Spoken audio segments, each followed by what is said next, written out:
This is K.M. Weiland, and you're listening to the 126th episode of the Wordplay Podcast. I'm always talking about the importance of learning and polishing the craft.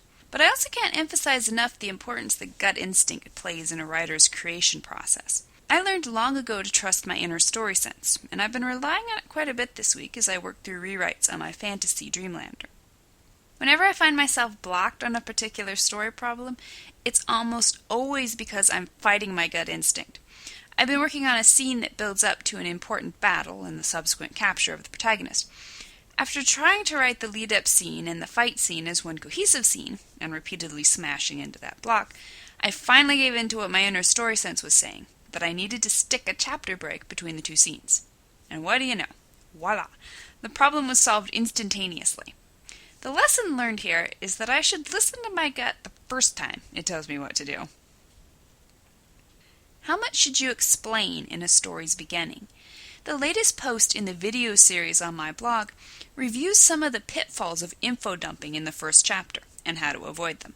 You can watch the video on my blog at wordplay-kmweiland, that's weiland.blogspot.com. New videos are posted every Wednesday. And now I hope you'll enjoy this week's podcast. 25 under $25 useful and whimsical gifts for writers. With Christmas right around the corner, we're all making our lists and checking them twice. Writers are generally pretty easy folks to buy for. Give us a book by our favorite author or an Amazon gift card, and we're pretty much ready to dub the giver our favorite Christmas elf. But just in case you're out of ideas for the fellow writer on your list, or in case you've got a few extra request blanks left on your own letter to Santa, following are 25 ideas, all priced at $25 or less. Some are items I use and love, others are things I wouldn't be disappointed to find in my own stocking.